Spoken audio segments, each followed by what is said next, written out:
Magandang gabi, Kamisteryo TV. Ako po si Carla. Ang kwentong ibabahagi ko sa inyo ay hindi lamang tungkol sa multo o maligno. Ito ay tungkol sa tunay na halimaw na nagtatago sa likod ng magarang barong at matatamis na pangako. Sa bayan ng San Martin Fernandez, ang hustisya ay parang anino, naglalaho kapag dumidilim na ang paligid. Dito nagsimula ang lahat. Sa ilalim ng pamumuno ng isang taong, ang kaluluwa ay kasing itim ng uling. Ano? Kulang pa ang mga truck na yan? Secretary, ilang beses ko bang sasabihin sa inyo na ang 50% ng mga relief goods na yan ay dapat dumiretso sa warehouse ko sa likod? Huwag nyo nang busisihin kung may magugutom. Ang mahalaga, kapag dumating ang eleksyon, may pondo ako. Ang mga mahihirap na yan, sanay na silang kumain ng pagpag. Isang supot ng noodles at isang lata ng sardinas lang, akala mo ay nakakita na sila ng tagapagligtas. Hayaan nyo silang magreklamo sa labas ng munisipyo. Siguraduhin nyo lang na ang mga barangay tanod ay handang manakot. Sabihin nyo sa kanila, ang sino mang kumontra sa akin, hindi lang ayuda ang mawawala, pati ang katahimikan ng buhay nila.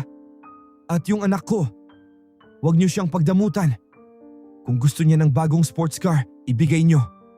Pera ng bayan? Hindi. Pera ko ito. Dahil ako ang hari sa San Martin Fernandez. Pero Governor, parang awa niyo na po. Nakita ko po kanina si Aling Maring, yung matandang byuda sa dulo ng barangay. Halos gumagapang na siya para lang makahingi ng 1 kilong bigas. 3 araw na raw silang walang isinaing. Yung pondo para sa health center, simot na rin dahil sa huling party niyo rito sa Kapitolyo. Natatakot po ako, Governor. Ang mga tao, hindi na lang gutom ang nararamdaman nila.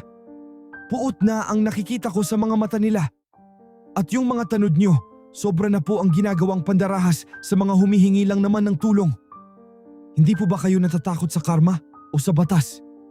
Parang hindi na po tama ito. Governor, sobra na ang ninanakaw natin sa mga taong wala na ngang makain. Karma? Huwag mo akong itulad sa iyo na naniniwala sa mga kwentong kutsero. Ang batas ay para lang sa mga taong walang pera. At ikaw, sekretary ka lang. Binabayaran kita para mag-ayos ng papel, hindi para maging konsensya ko. Subukan mong magsalita sa labas, subukan mong kumanta sa NBI at sinisiguro ko sa iyo. Hindi mo na masisikatan ng araw ang pamilya mo. Alam mo kung gaano kalawak ang galamay ko. Kaya bumalik ka sa lamesa mo, ayusin mo ang payroll ng mga piking empleyado natin at manahimik ka kung gusto mo pang huminga. Tatay, nakita ko na naman ang mga tao sa plaza. Nagkakagulo sila dahil wala na namang dumating na ayuda. Sabi nila, nakita raw nilang pinapasok ang mga truck ng bigas sa rest house ni Governor. Bakit ganun, Tay? Bakit yung mga dapat nag-aalaga sa amin, sila pa ang unang kumukuha ng para sa amin? At saka, Tay, kanina nung dumaan ako sa tapat ng opisina niya, nakita ko siya sa bintana. Ang tingin niya, hindi ko maipaliwanag. Parang lalamunin ako ng mga mata niya. Ang dumi-dumi ng pakiramdam ko kahit hindi niya naman ako hinahawakan. Natatakot ako, Tay. Pakiramdam ko may masamang mangyayari sa lugar na ito. Parang may nagbabadyang unos na hindi lang ulan ang dala. Huwag kang matakot, Carla. Hanggat may hininga ako, walang sino mang makakasaling sa iyo. Kahit ang pinakamakapangyarihang tao pa sa bayang ito. Alam ko ang baho ni Martin. Matagal na siyang nagpapakasasa sa luha ng mahihirap. Akala niya ay nakatago ang lahat, pero ang lupa ay may alaala. Carla, anak. May mga bagay sa mundong ito na hindi kayang ayusin ng pakiusap. At may mga taong masyadong matigas ang puso para makaramdam ng awa. Kung hindi sila makikinig sa daing ng tao, baka makinig sila sa bulong ng hangin. Matagal ko nang itinago ang baul sa ilalim ng ating bahay. Ang mga gamit na tinalikuran ko na noong ipanganak ka. Pero kung ang demonyo na mismo ang kakatok sa pinto natin, handa akong maging mas masama pa sa kanya para lang protektahan ka. Matulog ka na. Bukas, mag-iiba ang ihip ng hangin sa San Martin Fernandez. Sa gabing iyon, habang mahimbing ang tulog ng mga nagugutom, isang madilim na puwersa ang nagsimulang gumising. Sa ilalim ng sahig ng bahay ni na Carla, Dahan-dahang binuksan ni Carlito ang isang lumang kahoy na baul. Doon nakahimlay ang mga manika, karayom at itim na kandila. Ang mga sandata ng isang taong ang kapangyarihan ay hindi nanggagaling sa balota kundi sa sumpa. Ang dilim ay hindi lamang sumasakop sa kalangitan ng San Martin Fernandez. Unti-unti na rin itong lumalamon sa loob ng Kapitolyo. Sa gitna ng karangyaan ng opisina ni Governor Martin, may mga lihim na pilit itinatago. Mga dokumentong may amoy ng dugo at luha, ngunit ang katotohanan ay parang tubig. Gaano mo man ito pigilin, makakahanap ito ng butas para lumabas. Diyos ko, patawarin niyo po ako. Kailangan kong gawin ito. Hindi ko na kayang sikmurain ang bawat pirma na inilalagay ko sa mga peking payroll na ito. Heto ang ebidensya. 50 milyong piso para sa ghost projects sa Barangay San Martin habang ang mga tao doon ay namamatay sa gutom. At ito, ang listahan ng mga supplier na pag-aari rin ni Governor. Lahat ng ayuda, siya rin ang kumikita. Martin, akala mo ba ay hindi mapapansin ng mundo ang kasakiman mo? Itatago ko ang mga kopya na ito. Kung may mangyari man sa akin, sisiguraduhin kong hindi ka mananalo sa susunod na eleksyon. Sisiguraduhin kong malalaman ng NBI ang bawat sentimong ninakaw mo sa kaba ng bayan. Kahit buhay ko ang maging kapalit, kailangang matigil na ang paghahari-harian mo. Secretary, bakit parang pawis na pawis ka? At bakit parang ang aga mong pumasok sa opisina ko? May hinahanap ka ba? O baka naman, may kinukuha ka? Alam mo ang katapatan ay isang mahal na katangian. At ang mga taong hindi marunong tumanaw ng utang na loob ay karaniwang naglalaho na parang usok. Huwag mong isipin na hindi ko alam ang bawat kilos mo. Nakikita ko ang panginginig ng mga kamay mo tuwing nag-aabot ka ng dokumento. Isang payo lang, ang mga papel na hawak mo ay pwedeng maging susi sa yaman mo o pwedeng maging panggatong sa sarili mong burol. Piliin mo ng mabuti ang papanigan mo. At oo nga pala, tawagan mo si Kapitan. Sabihin mo sa kanya, kailangan ko ng aliw mamayang gabi. Sabihin mo, gusto kong makita yung anak ni Carlito. Si Carla. Sabihin mo sa kanya, huwag siyang mahiya. Imbitahan niya rito sa rest house para sa isang special assistance kuno. Masusunod po, Governor. Huwag kayong mag-alala. Kilala niyo naman kami. Mabilis pa kami sa 4:00 kapag utos niyo na ang pinag-uusapan. Si Carla baka mo? Yung anak ng matandang Carlito na akala mo kung sinong banal? Madaling kausap yun. Isang takutin lang namin yung tatay niya o pangakuan ng kaunting bigas. Siguradong susunod yun na parang tupa. Kami na ang bahala, Governor. Basta wag niyo lang kaming kakalimutan sa susunod na bonus namin, ha? Yung mga raliista sa labas, wag niyo na ring alalahanin.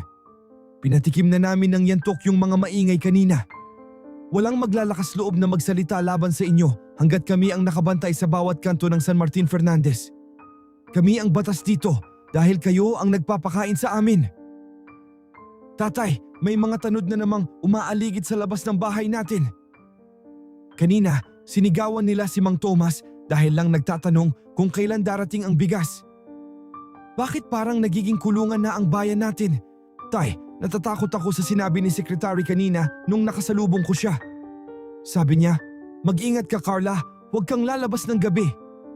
Bakit niya sasabihin yun? May kinalaman ba ito kay Governor?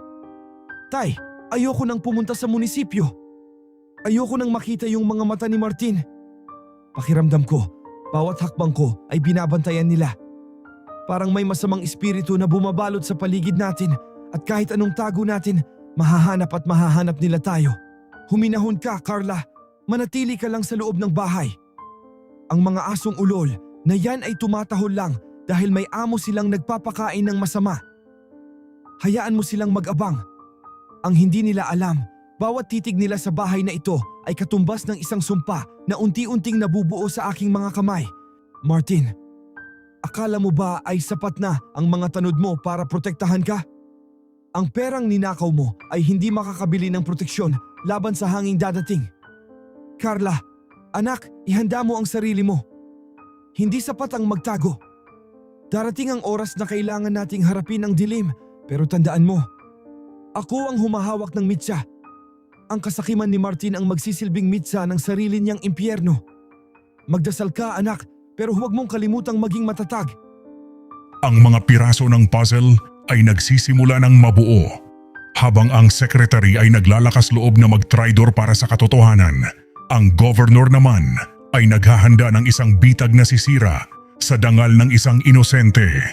Ngunit sa ilalim ng bahay ni Carlito, ang mga insekto ay nagsisimula ng magtipon. Naghihintay ng hudyat para sa unang pag-atake. Ang katahimikan ng madaling araw sa San Martin Fernandez ay bumasag sa tunog ng mga kumakalampag na kaldero at sigaw ng mga nagugutom. Ang matiising sikmura ay may hangganan at ang limitasyong iyon ay tuluyan ng nalampasan. Ngunit sa bayan kung saan ang katarungan ay binibili, ang sigaw para sa pagkain ay sinasagot ng dahas. Ang kalsadang dati ay dinadaanan ng prosesyon. Ngayon ay nababalutan ng galit. Nasaan ang ayuda? Governor Martin, lumabas ka. Ang mga anak namin ay nagdidilat na ang mga mata sa gutom habang ang mga bodega mo ay umaapaw sa bigas. Magnanakaw, mamamatay tao. Hindi kami aalis dito hanggat hindi mo ibinibigay ang para sa amin. Ibigay niyo ang pondo para sa aming baryo. Gutom na kami. Gutom na ang San Martin Fernandez habang kayo ay nagpapakasasa sa pera namin. Magsitigil kayo, mga walang utang na loob. Kung hindi dahil kay Governor, wala kayong kalsadang nilalakaran. Magsiuwi kayo sa mga barong-barong nyo kung ayaw ninyong masaktan. Ano? Lalaban ka pa? Matanda ka na, Lola. Huwag mo nang hintayin na kaladkarin kita sa kanal. Hoy, kayong mga lalaki, subukan nyo pang lumapit sa gate ng munisipyo at titiyakin ko na sa kulungan kayo maghahapunan. Ito ang utos ni Governor. Ang sino mang gumagawa ng gulo, ituring na basura. Umalis kayo rito bago ko gamitin itong baril ko. Tingnan mo silang lahat, Secretary. Para silang mga langgam na nag-aagawan sa mumo. Nakakaaliw panoorin ang kanilang paghihirap, hindi ba? Akala nila ay makukuha nila ang gusto nila sa pamamagitan ng pagsigaw. Hindi nila alam na bawat sigaw nila ay lalong nagpapatigas sa puso ko na huwag silang bigyan ng kahit isang butil ng bigas. Secretary, tawagan mo ang pulis. Sabihin mo, may riot na nangyayari. Gamitin ang water cannon. Basain ang mga yan hanggang sa lamigin at sumuko. At pagkatapos, siguraduhin mong ang mga lider ng protestang yan ay mawawala sa listahan ng mga bibigyan ng kahit anong benepisyo habang buhay. Dito sa San Martin Fernandez, ang kumukontra sa akin ay hindi nagtatagal. Governor, maawa naman po kayo. Mga kababayan niyo po sila. Nakikita niyo ba yung batang hawak ng nanay na yun? Hinimatay na po dahil sa init at gutom. Paano niyo po nagagawang uminom ng mamahaling wine habang sa labas ay nagkakagulo ang mga tao para sa karapatan nila? Hindi na po ito politika. Krimen na po ito laban sa sangkatauhan. Governor, hihinto na ako. Hindi ko na kayang maging bahagi nito. Pero bago ako umalis, tandaan niyo ito. Ang bawat luha ng mga taong yan ay may katapat na parusa. Hindi kayo Diyos, Martin. Tao ka lang na balang araw ay luluhod din sa lupa. Sumisigaw ang lupa. Naririnig ko ang daing ng mga nagugutom. Martin, akala mo ba ang tubig mula sa bumbero ay makakapagpalamig sa apoy ng galit? Nagkakamali ka. Ang bawat hampas ng yantok ng mga tauhan mo sa aking mga kababayan ay nararamdaman ko sa aking sariling balat. Carla, anak, huwag kang tumingin sa labas. Takpan mo ang iyong mga tenga. Ang gulo sa labas ay wala pa sa kalahati ng gulong darating sa buhay ni Martin. Sa bawat patak ng pawis at luha nila, naghahanda ako ng isang karayom. Sa bawat sako ng bigas na ninakaw niya, isang insekto ang mabubuhay sa loob ng kanyang katawan. Hindi na kailangan ng baril, Martin. Ang katarungan ko ay dahan-dahan, masakit at walang takas. Tay, tama na po. Huwag niyo na silang tingnan. Natatakot ako sa hitsura niyo ngayon. Ang mga mata niyo, parang hindi na kayo si Tatay Carlito na kilala ko. Bakit po kayo may hawak na itim na manika? Tay, parang awa niyo na. Huwag po nating daanin sa masama. Pero, kanina po, nakita ko si Aling Nena. Sinampal siya ng tanod ni Governor dahil lang sa paghingi ng tubig. Ang sakit-sakit sa puso, Tay. Bakit napakasama nila? Bakit kailangang tayo ang magdusa habang sila ay tumatawa? Tay, kung ang batas ay bingi, saan na tayo pupunta? Sa gitna ng kaguluhan, isang malakas na kulog ang bumasag sa himpapawid kahit tirik ang araw. Isang babala o ang simula ng isang sumpa na hindi na mapipigilan. Habang ang mga pulis at NBI ay nagsisimula ng makatanggap ng mga impormasyon, ang laro ng kapangyarihan at pambabarang ay opisyal nang nagsimula.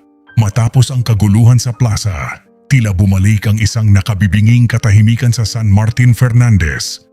Ngunit ito ang katahimikang nagbababadya ng mas malaking unos. Sa loob ng marangyang mansyon ni Governor Martin, isang maitim na plano ang nabubuo. Hindi na sapat ang pera. Ngayon, ang puri naman ng isang inosenteng dalaga ang kanyang pinupuntirya. Ang imbitasyong akala ng marami ay tulong, ay isa palang pintuan patungo sa impyerno. Heto na ang pagkakataon, Kapitan. Alam mo naman ang hilig ko. Hindi sapat ang magagarang sasakyan kung wala akong magandang tanawin sa loob ng kwartong ito. Si Carla. May kakaiba sa batang yun. Ang kanyang katapangan at ang kanyang ganda ay hindi nararapat sa isang barong-barong lang. Gusto ko siyang makausap ng personal. Gumawa kayo ng paraan. Sabihin niyo sa tatay niyang si Carlito na may special scholarship at livelihood assistance na ibibigay ang Kapitolyo para sa kanila. Sabihin niyo, kailangan niyang pumunta sa rest house ko sa kabilang bundok mamayang gabi para pirmahan ng mga dokumento.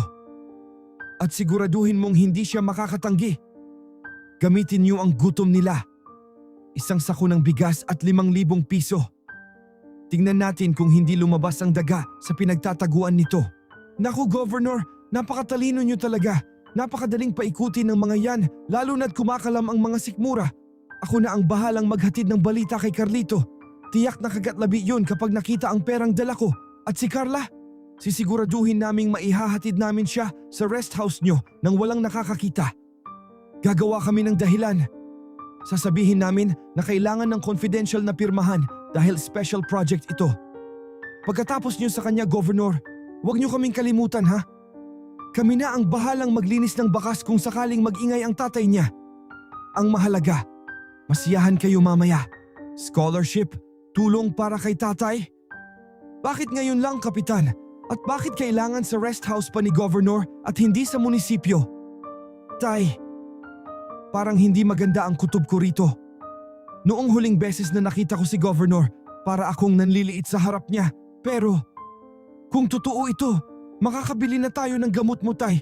Makakakain na ng maayos ang mga kapitbahay natin dahil sabi ni Kapitan, isasabay na raw ang ayuda para sa barangay natin kapag pumunta ako doon. Tay, kailangan ba talaga akong pumunta? Natatakot ako sa dilim ng daan patungo sa rest house na, yun, parang may bumubulong sa akin na huwag humakbang palabas ng pinto natin. Tulong? Ngayon lang nakaramdam ng awa si Martin matapos niyang ipabugbog ang mga tao sa plaza. Carla, anak. Ang biyaya mula sa kamay ng isang demonyo ay laging may kalakip na tanikala. Ngunit alam ko rin ang hirap natin. Alam ko ang gutom mo. Martin, sinusubukan mo ba ako? Kung ito ang paraan para mapalapit ka sa apoy. Sige. Carla. Sige, pumunta ka. Pero dalhin mo itong maliit na supot ng itim na asin at ang krus na gawa sa kahoy ng kaimito. Huwag mo itong bibitawan. Kung may maramdaman kang kakaiba, sambitin mo ang pangalan ko. Martin, akala mo ay ikaw ang nambibitag pero hindi mo alam na ikaw na ang kusang lumalakad patungo sa aking hukay. Mag-iingat ka, anak. Sa oras na saktan ka niya, doon magtatapos ang pagiging tao ko. Carla, sandali! Nabalitaan ko ang plano ni Governor. Huwag kang pupunta. Bitag lang ang lahat ng scholarship na yan. Nakita ko ang listahan sa table niya. Walang pangalan mo doon. Isa lang ang gusto niya sa'yo at hindi iyon ang tulungan ka. Carla, tumakas na kayo ni Carlito habang may oras pa. Ang rest house na yun ay naging sementeryo na ng dangal ng maraming babae rito sa bayan natin. Huwag kang maniwala kay Kapitan, kasabwat siya. Pera lang ang katapat ng mga yan. Parang awa mo na, makinig ka sa akin, takbo na. Ngunit huli na ang lahat. Sa labas ng bahay ni na Carla, naroon na ang itim na sasakyan ni Governor. Naghihintay na parang isang kabaong na bukas ang pinto. Ang bitag ay nakasara na. Ang gabi ay naging mas madilim at ang hangin ay naging malamig na tila nagbabala ng isang trahedyang magbabago sa tadhana ng San Martin Fernandez habang buhay. Ang buwan ay nagtago sa likod ng makakapal at maiitim na ulap, tila ayaw saksihan ang karumal-dumal na gawaing magaganap sa masukal na bahagi ng San Martin Fernandez. Ang rest house ni Governor Martin ay nakatayo sa tuktok ng burol, isang palasyo ng luho na sa gabing ito ay magiging isang piitan ng dangal. Ang bawat hakbang ni Carla paakyat sa hagdanang iyon ay tila isang hakbang patungo sa sarili niyang libingan. Ang katahimikan ay nakabibingi maliban sa tibok ng puso ng isang inosenteng dalagang nagnanais lamang ng mas mabuting buhay para sa kanyang ama. Tuloy ka, Carla. Huwag kang mahiya. Halika, maupo ka rito sa tabi ko. Nakikita mo ba ang mga pagkaing ito sa mesa? Lahat yan ay para sa iyo. At heto ang scholarship na sinasabi ko.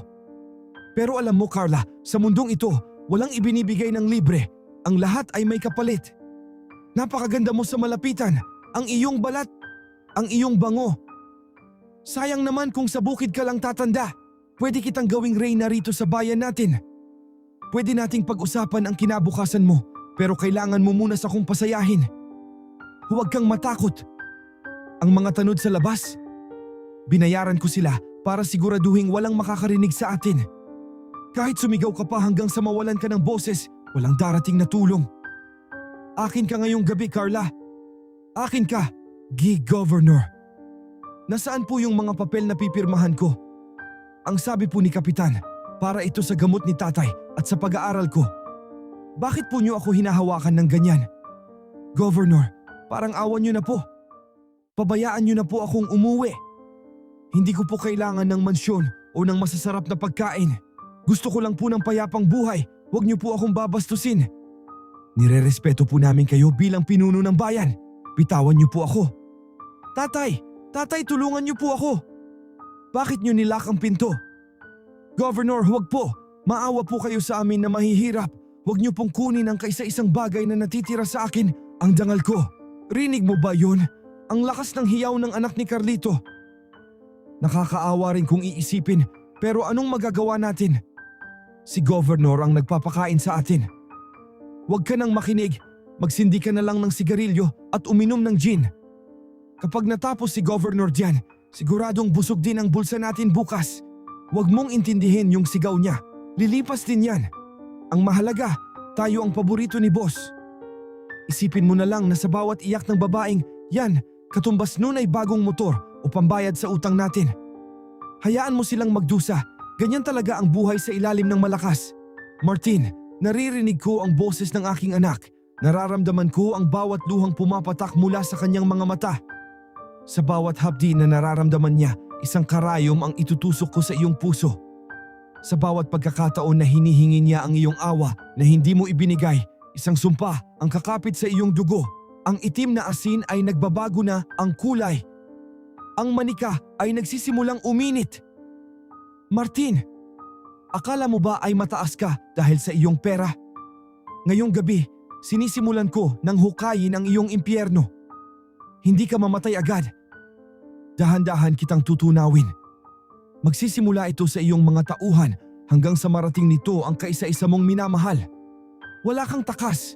Ang sining ng aking mga ninuno ay gising na. Diyos ko, sana hindi pa huli ang lahat. Bakit hindi ko sila napigilan? Martin, hayop ka. Alam kong gagawin mo ito pero hindi ko akalaing magiging ganito kakabilis. Kung makuha ko lang ang mga ebidensya sa vault mo habang wala ka rito. Carla, kumapit ka lang. Huwag kang susuko. Pupunta ako sa NBI. Isusumbong ko ang lahat ng ghost projects mo. Ang lahat ng nakaw na pera. Pero sana ay ligtas ka pa.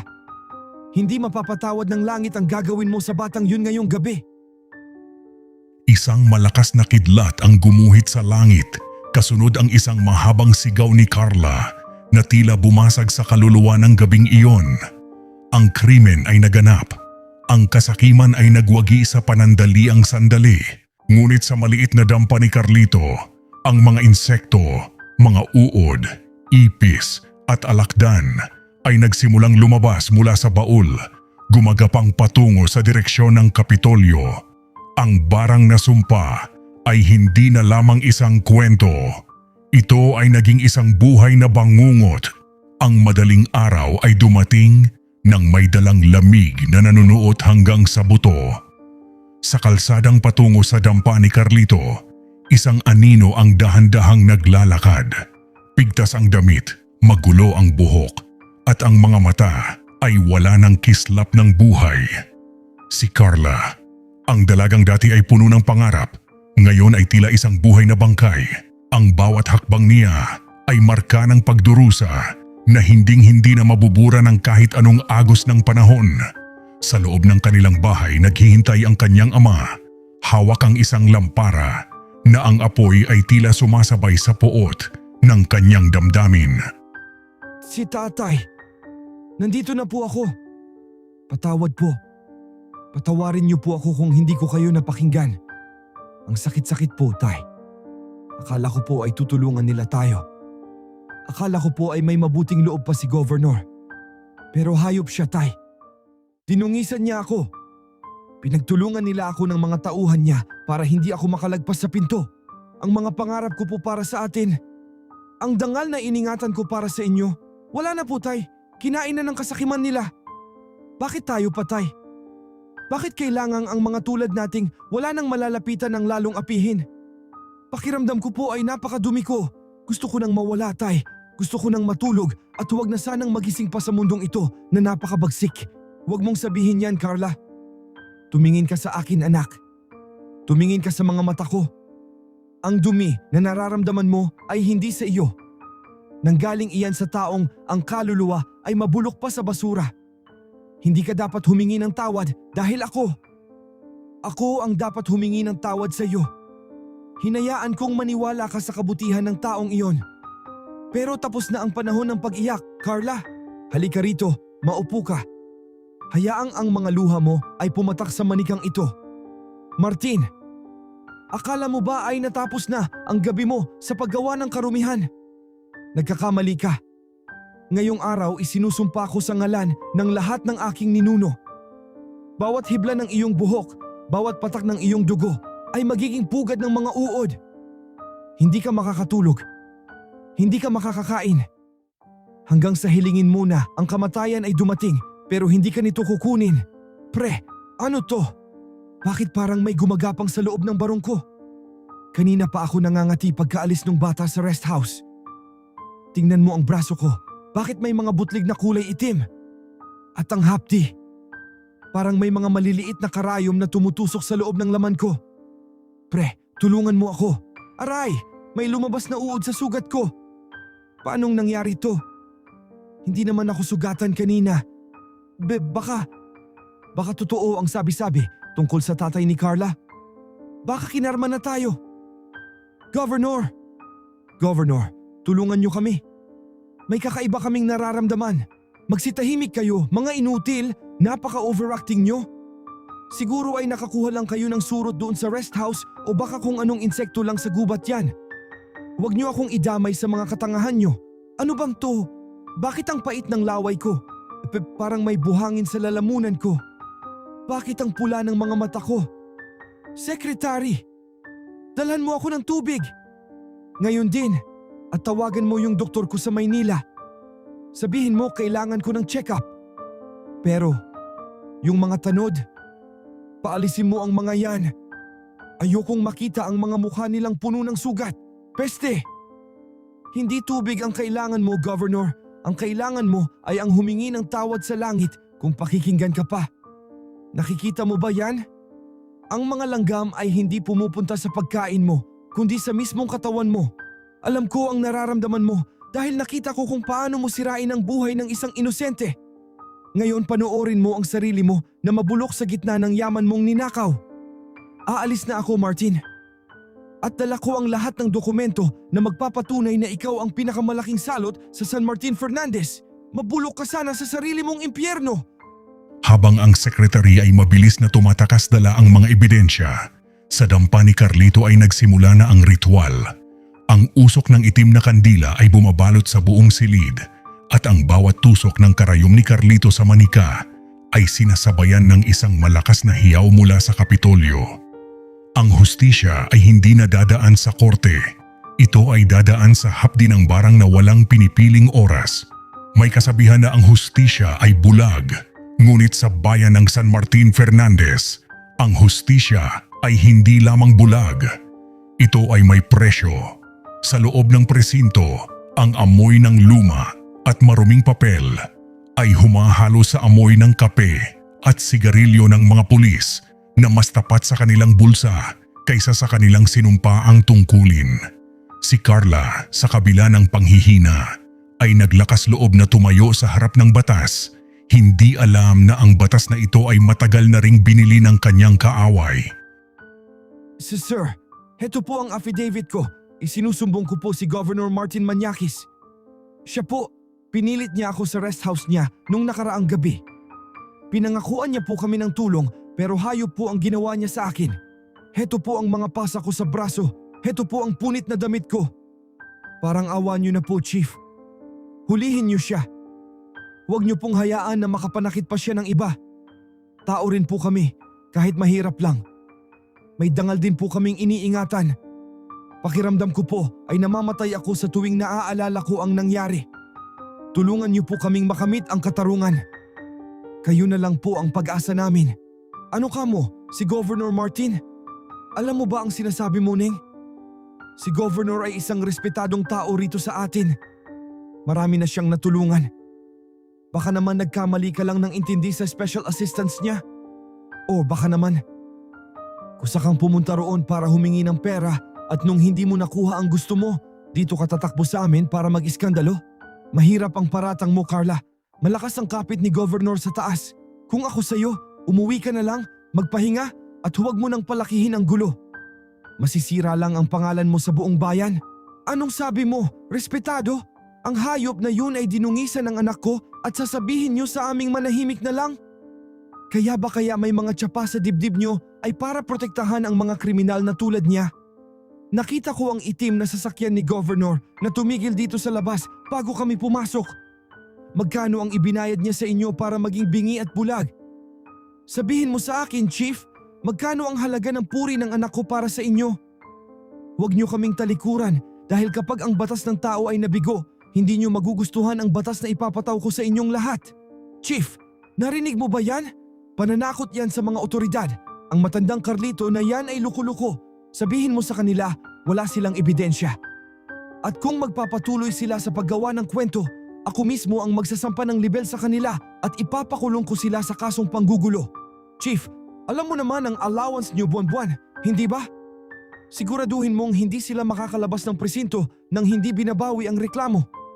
At kung ayaw nilang tumigil, alam mo na ang gagawin mo. Patahimikin mo ang mga yan sa anumang paraan. Bitawan niyo ang ballpen na yan, Chief. NBI ito. Natanggap namin ang tip mula sa secretary ni Governor tungkol sa mga ilegal na gawain dito sa San Martin Fernandez, kasama na ang mga reklamong pilit na ibinabaon niyo sa limot. Carla, Carlito, sumama kayo sa amin. Dito ay walang mangyayaring katarungan dahil ang presintong ito ay pag-aari na ni Martin. Chief, huwag mong subukang humarang kung ayaw mong isabay namin ang mga kamay mo sa pagposas kay Governor. May hawak kaming sapat na ebidensya ng korupsyon. At ngayon, idadagdag natin ang krimen sa pagkatao ni Carla. Salamat sa inyong pagdating pero huli na ang lahat para sa pasensya ko. Martin, nakita mo ba ang mga pulis mo? Hindi ka nila maililigtas sa hanging papasok sa iyong mga baga. Chief, simula sa oras na ito, bawat suhol na hinawakan mo ay magiging kasing init ng baga sa iyong palad. Hindi niyo narinig ang daing ng anak ko, kaya maririnig niyo ang sigaw ng sarili niyo sa gabi. Ang barang na sumpa ay hindi na lang kay Martin. Lahat ng kumampi sa kanya ay kakapitan ng aking itim na dasal. Humanda kayo. Lumabas si Carlito at Carla kasama ang NBI, ngunit ang hangin sa paligid ng presinto ay biglang naging mabigat. Ang chief ng pulis ay biglang napabitaw sa kanyang ballpen nang makita niyang ang kanyang mga kamay ay dahan-dahang nangingitim at tinutubuan ng mga maliliit na bukol. Ang hustisya ng tao ay nagsimula ng kumilos, pero ang hustisya ng barang ay wala ng balak pang huminto. Ang gabi sa San Martin Fernandez ay hindi na tulad ng dati. May kakaibang lamig na humahaplos sa balat. Isang lamig na hindi nanggagaling sa ulan, kundi sa galit ng isang amang sagad sa buto ang pagdurusa. Sa gitna ng dampa, ang liwanag ng isang pirasong kandila ay sumasayaw sa dingding, tila mga aninong nagtatawanan. Binuksan na ni Carlito ang baul na 7 dekadang nanahimik. Ang bawat gamit sa loob nito ay may kasaysayan ng pait at sa gabing ito, muli silang iinom ng dugo at luha. Sa wakas, muli tayong nagkita. Patawad sapagkat muli ko kayong ginising mula sa inyong pagkakahimbing.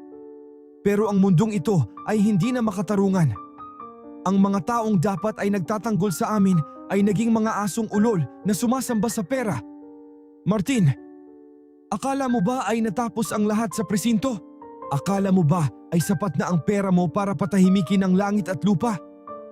Sa bawat patak ng luha ng aking anak, isang uod ang magpupugad sa iyong utak. Sa bawat tawa mong mapanira, isang karayom ang babalot sa iyong dila. Halika, aking mga kampon, lumabas kayo mula sa anino. Ang bawat pangalang isusulat ko sa itim na papel na ito ay ituturing ninyong piging. Unahin niyo ang mga tanod. Ubusin niyo ang kanilang lakas hanggang sa sila ay gumapang na parang mga hayop sa harap ng aking anak. Tay, ano po ang ginagawa niyo? Bakit po ang itim ng usok na lumalabas sa kandila? Tay, natatakot po ako. Ang mga mata niyo, tila nagliliyab sa dilim. Hindi ko na po kayo kilala. Nasaan na po yung tatay ko na laging nagdarasal sa altar? Nasaan na po yung tatay na nagsabi sa akin na ang kabutihan ang laging mananaig? Tay, huwag po nating gamitin ang masama. Baka po lalo tayong malayo sa hustisya. Pero, nung maalala ko yung ginawa ni Governor at yung tawa ng mga tanod habang nagmamakaawa ako. Tay, parang gusto ko na ring makita silang nagdurusa. Gusto ko pong maramdaman nila ang bawat hapdi na nararamdaman ko ngayon. Aray! Ang tiyan ko! Pre, tulungan mo ako! Parang may mga bubog na gumagalaw sa loob ng bituka ko. Ano to? Bakit may lumalabas na mga kuko at buhok sa suka ko? Hindi ako makahinga. Governor! Governor, nasaan ang tulong na sinasabi niyo? Bakit ang daming langaw sa loob ng kwarto ko? Ayoko na. Carlito, patawarin mo ako. Sumunod lang ako sa utos. Patawad, Carla. Napakasakit. Parang sinusunog ang laman ko habang buhay ako. Ayoko pang mamatay ng ganito. Magsitigil kayo. Dalhin niyo yan sa ospital. Huwag niyo akong kulitin. Bakit? Bakit parang nanunuyo ang lalamunan ko? Sekretary, nasaan ang tubig? Bakit ang tubig ay naging kulay dugo? Guni-guni lang ito. Pagod lang ito sa dami ng iniisip ko dahil sa NBI na, yan! Martin, mag-isip ka. Pera lang ang kailangan. Bibili ako ng pinakamagaling na doktor sa mundo. Hindi ako tatablan ng mga hokus-pokus ng isang matandang magsasaka. Aray! Sino ang tumusok sa likod ko? Sino ang nandoon sa dilim? Lumabas kayo. Nakikita mo ba yan? May kakaibang nangyayari sa loob ng munisipyo. Ang mga tauhan ni Governor, isa-isang naglulumpasay sa sahig nang walang malinaw na dahilan. Sabi ng mga saksi, parang may sumpa raw na kumakalat. Hindi ako naniniwala sa pamahiin, pero ang nakikita ko ngayon ay hindi maipaliwanag ng siyensya. Kailangan nating kumilos ng mabilis. Kunin ang lahat ng ebidensya bago pa tuluyang magkagulo ang bayang ito. Kung si Carlito man ang may gawa nito, kailangan nating maprotektahan si Carla. Ang puot ng isang mangbabarang ay walang pinipili. At baka madamay ang lahat sa ganti ng isang amang nawala ng pag-asa. Sa gabing iyon, ang barang na sumpa ay tuluyan ng kumawala. Ang mga insekto ay hindi na lamang gumagapang sa dilim. Sila ay naglalakbay na sa loob ng mga ugat ng mga taong nagkasala. Habang si Carlito ay patuloy sa kanyang pag-awit ng kamatayan, ang San Martin Fernandez ay nababalutan ng isang itim na tabing. Isang babala na ang hustisya ay darating, hindi sa paraang inaasahan ng marami, kundi sa paraang hinding-hindi nila malilimutan. Ang araw ay sumikat, pero walang dalang liwanag sa mga silid ng munisipyo. Ang bawat tibok ng orasan ay tila tunog ng martilyo sa kabaong. Sa loob ng dampa ni Carlito, ang isang mahabang karayom na kinalawang sa dugo ng manok ay nakatutok sa dibdib ng isang manikang basahan. Ito ang unang seryosong tusok, ang unang pagtikim ng tunay na paghihirap. Sa labas, ang mga tao ay nagsisimulang magtipon, saksi sa isang kaganapang hindi kayang ipaliwanag ng medisina. Nararamdaman mo ba ito, Martin? Ang lamig ng bakal na dahan-dahang lumalagos sa iyong balat? Hindi ito ang karayom na nagtatahi ng damit. Ito ang karayom na nagtatahi ng iyong tadhana sa impyerno. Sa unang tusok, ang iyong hininga ay magiging parang usok. Sa pangalawang tusok, ang iyong buto ay magiging parang bulok. Martin, hindi mo ba marinig ang mga tauhan mo? Ang mga barangay tanod na naging aso mo sa paggawa ng krimen? Ngayon hayaan nating makita ng buong bayan kung anong uri ng dumi ang itinatago niyo sa loob ng inyong mga katawan. Carla, anak, tingnan mo. Huwag kang pipikit. Ito ang bayad sa bawat pasang iniwan nila sa iyo. Tulungan niyo ako. Bakit kayo nakatingin lang? Ang sakit. Tingnan niyo ang tiyan ko. May gumagalaw sa loob. May mga ipis na lumalabas sa puson ko. Patawad. Carla, patawad. Hindi ko gustong hawakan ka nung gabi sa rest house. Inutusan lang kami ni Governor. Pinayaran kami ni Governor para takpan ang bibig mo. Hindi ko na kaya. Parang sinusunog ang bituka ko. Tulungan niyo ako. Ayoko pang mamatay sa gitna ng kalsada. Diyos ko, nakikita niyo ba yun? Yung tanod na nagbugbog kay Mang Thomas kahapon, niluluwanan ng lupa ang sariling dumi. Karma na yan. Yan ang napala niyo sa pagsunod sa demonyong Governor na yan. Tingnan niyo, lumalabas ang mga uod sa mga mata niya. Hustisya ng langit ito. Wala nang gamot ang makakapagpagaling sa kanila. Martin Maniakis, ikaw na ang susunod. Tingnan niyo ang Kapitolyo. Nagsisilabasan na ang mga langaw sa mga bintana. Magsialisan kayo sa harapan ko. Doktor, nasaan na ang mga gamot na ibinigay mo? Bakit mas lalong sumasakit ang dibdib ko? Parang may libu-libong langgam na kumakagat sa puso ko. Sino ka? Bakit ang mukha ko ay nagmumukhang bungo? Secretary, nasaan ang lahat? Bakit iniwan niyo ako? Pera? Kailangan ko ng pera. Heto, kunin niyo lahat. Pagalingin niyo lang ako. Aray, ang likod ko. Parang may bumasag sa gulugod ko. Carlito, matandang hukluban. Alam kong ikaw ito. Itigil mo ito, Tay. Tama na po. Nakikita ko na po sila. Naririnig ko na po ang mga pag-amin nila sa plaza. Sapat na po yun para malaman ng lahat ang katotohanan. Tay, natatakot ako na baka pati ang kaluluwa nyo ay lamunin na ng dilim na ito. Gusto ko po ng hustisya pero ayokong mawala ang tatay na nagpalaki sa akin ng may pagmamahal. Tay, ang mga mata nyo nagiging kulay abo na. Parang hindi na kayo tao. Parang kayo na ang sumpa. Maawa po kayo sa sarili nyo, Tay. Huwag niyo pong hayaan na maging kasingsama niyo ang taong sumira sa akin. Huli na para tumigil, Carla. Ang nasimulan ay dapat tapusin. Ang karayom na ito ay hindi na pwedeng bunutin hanggat hindi nalalagas ang huling dahon ng kasamaan sa bayang ito. Martin, kakailanganin mo ng higit pa sa pera para mabuhay sa susunod na kabanata. Dahil ang susunod na tusok ay para na sa kaisa-isa mong anak. Ang dugong mahalaga sa iyo ang siyang sisingilin ko. Isang mahabang katahimikan ang bumalot sa dampa matapos ang huling salita ni Carlito. Sa munisipyo, si Governor Martin ay tuluyan ng nawalan ng malay sa sakit habang sa labas, ang NBI ay handa ng pasukin ang gusali.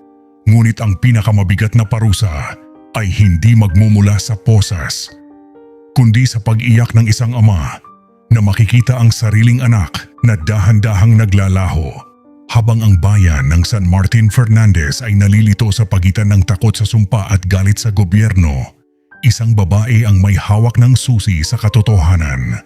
Ang secretary, bit-bit ang isang envelope na puno ng ebidensya, ay naglalakad sa madilim na pasilyo ng NBI. Alam niyang sa bawat segundong lumilipas Ang kanyang buhay ay nasa panganib. Ngunit sa kabilang panig, ang barang na sumpa ay hindi na lang nananatili sa loob ng munisipyo. Ito ay dahan-dahang gumagapang patungo sa mansyon ni Martin, kung saan ang kanyang anak ay nagpapakasasa sa karangyaan. Heto na po, lahat ng kailangan nyo para mabulok si Martin sa kulungan.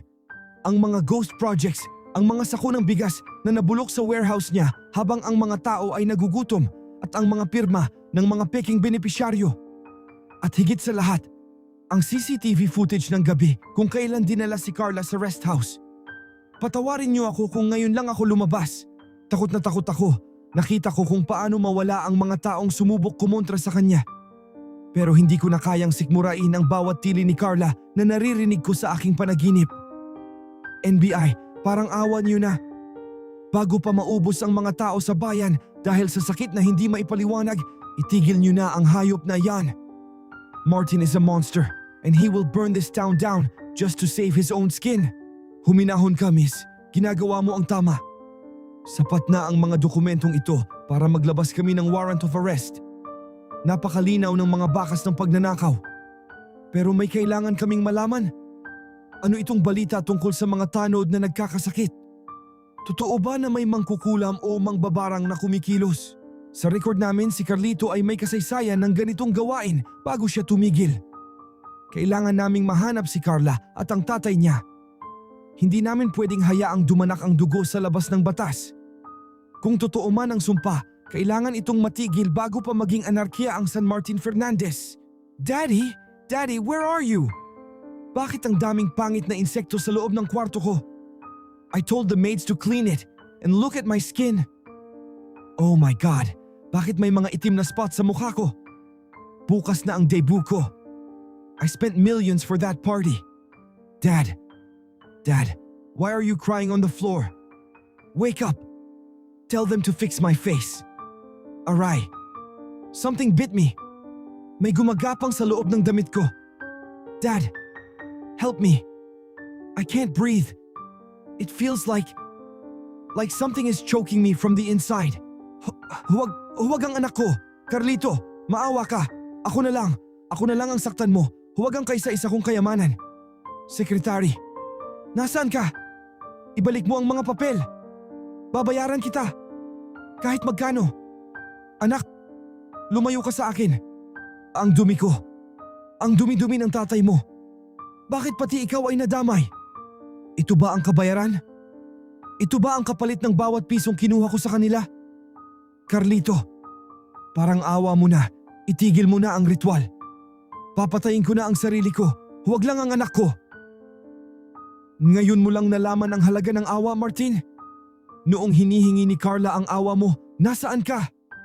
Noong umiiyak ang mga ina dahil walang maipakain sa kanilang mga anak, nasaan ang puso mo? Ang dugo ng anak mo ay kasing dumi ng dugong nananalaytay sa iyo. Sabi mo, sunod sa luho siya, di ba?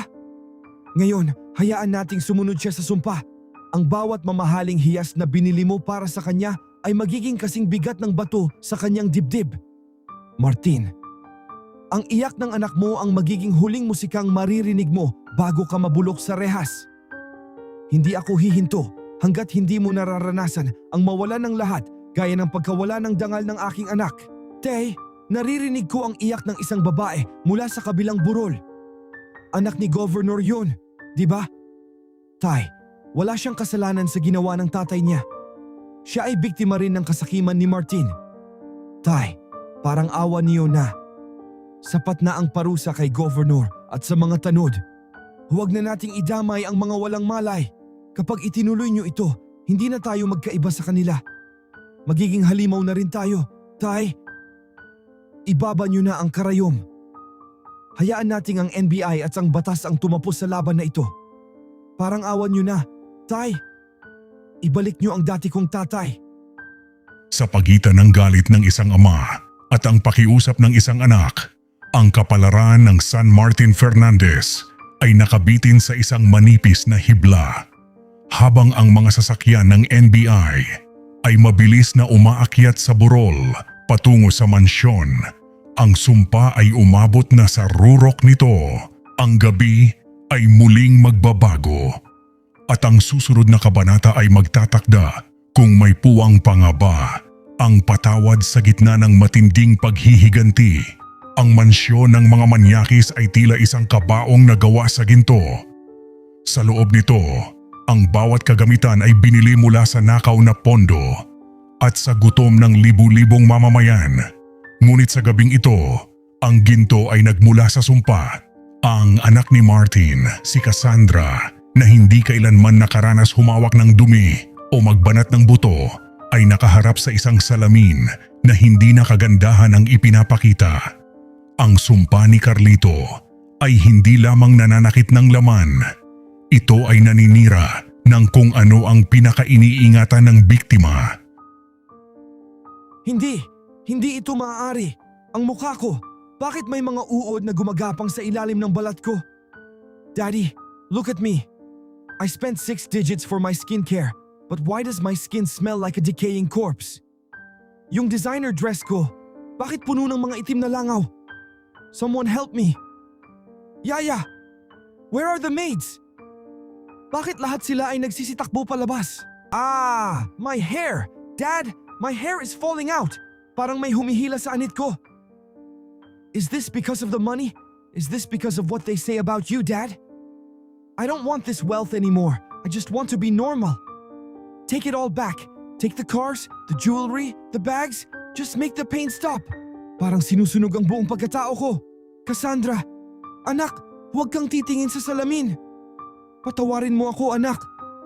Patawarin mo ang daddy. Akala ko ay binibigyan kita ng magandang buhay. Akala ko ay sapat na ang pera para protektahan ka sa lahat ng hirap. Hindi ko alam na ang bawat pisong ibinibigay ko sa iyo ay may kalakip na sumpa mula sa mga taong kinuhaan ko nito. Carlito, maawa ka na. Bata pa ang anak ko. Siya ang buhay ko.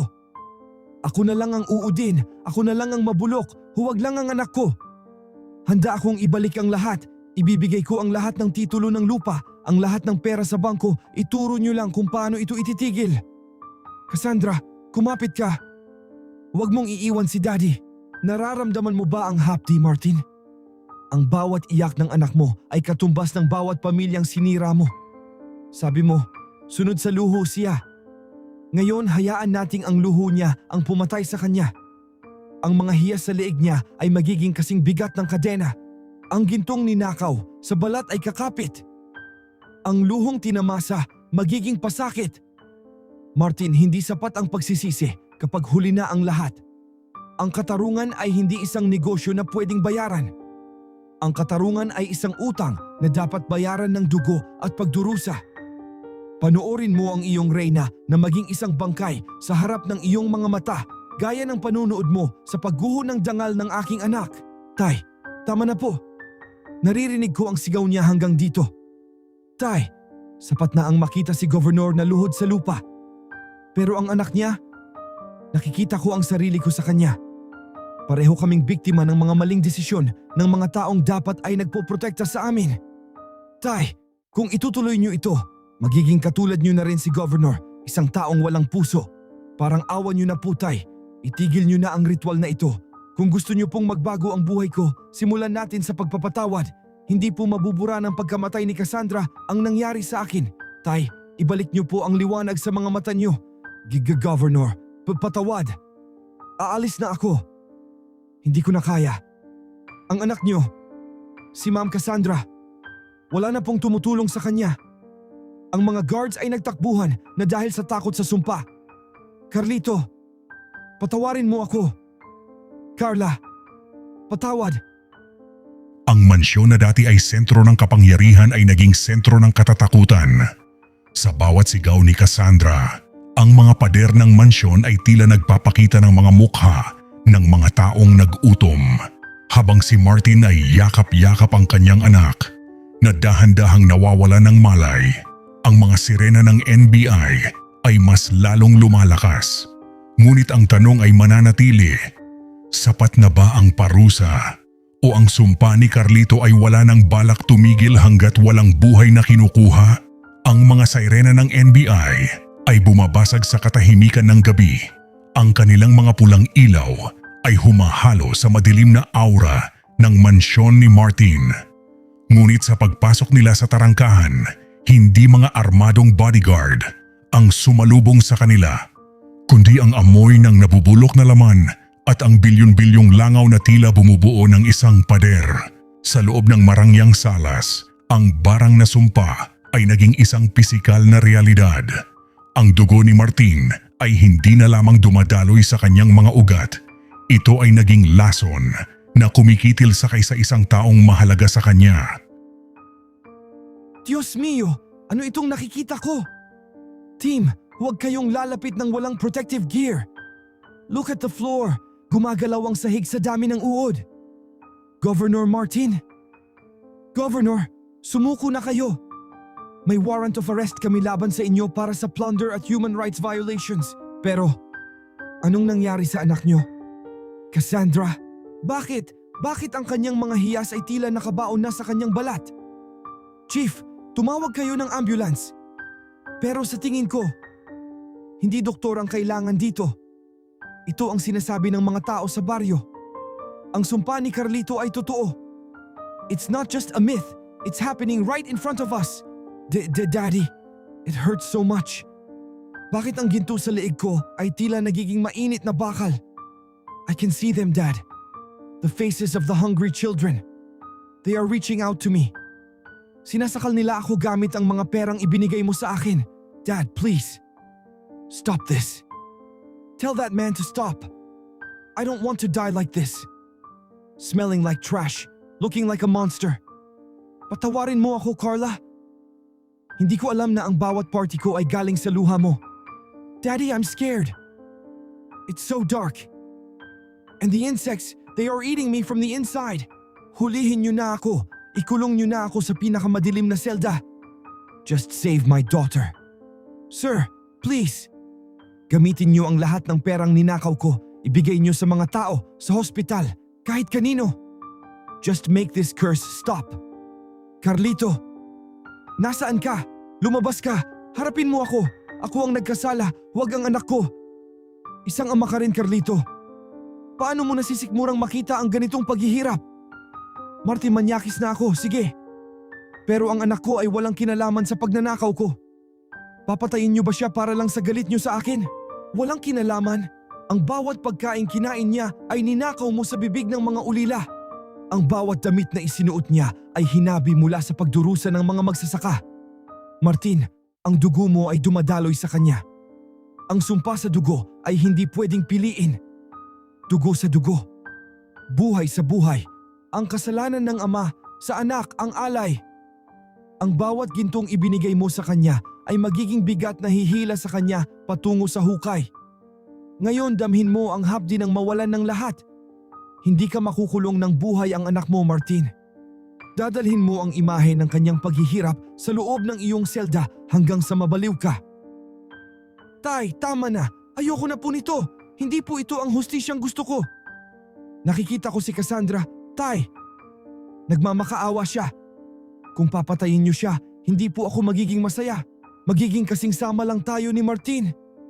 Tay, naaalala niyo ba nung bata ako? Sabi niyo, ang pinakamalakas na kapangyarihan ay ang pagpatawad dahil doon lamang tayo nakakalaya sa galit. Tay, parang awan niyo na. Bunutin niyo ang karayom. Pakawalan niyo na sila. Ang batas na ang bahala kay Martin. Huwag niyo pong hayaang maging mamamatay tao kayo dahil sa akin. Isang matinding labanan ang nagaganap sa loob ng dampa ni Carlito. Ang labanan ng puot at pag-ibig. Sa mansyon, ang mga NBI agents ay nakatayo lamang. Hindi alam kung paano lalabanan ang isang kaaway na hindi tinatabla ng bala. Habang si Cassandra ay unti-unti nang nawawalan ng ulirat sa gitna ng mga nagliliparang insekto. Ang kapalaran ng pamilya Manyakis ay nakasalalay sa isang desisyon. Isang desisyon na magtatakda kung ang sumpa ba ay matatapos sa kamatayan o sa isang mas masakit na uri ng pagsisisi. Ang mansyon ni Governor Martin ay nababalot na ng dilaw na tape ng NBI. Ngunit sa loob, isang kakaibang eksperimento ang nagaganap. Nagpatawag si Martin ng mga pinakamahusay na doktor mula sa iba't ibang panig ng bansa. Mga eksperto sa balat, sa dugo at sa lason.